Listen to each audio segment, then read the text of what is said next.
क्या गिफ्ट करूं, यही सोचते रहते हो ना। तो अगर आप भी वही टॉफीज, वही चॉकलेट्स और टॉयज देके बोर हो गए हो तो अब ये देखिए। रुको जरा, सब्र करो। चलो दिखाती हूँ आज के लिए क्या खास है। एक पर्सनलाइज प्लेट, मैचिंग ग्लास, अपने नाम वाली स्पून और फोक और एक सुपर सॉफ्ट पर्सनलाइज नैपकिन। ये सेट लिटिल बॉय मानविक के लिए है जो कार्स का बहुत फैन है।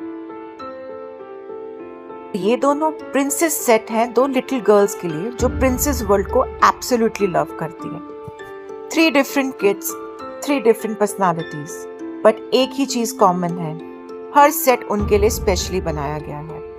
बिकॉज पर्सनलाइज गिफ्ट्स सिर्फ गिफ्ट्स नहीं होते, दे बिकम मेमोरीज।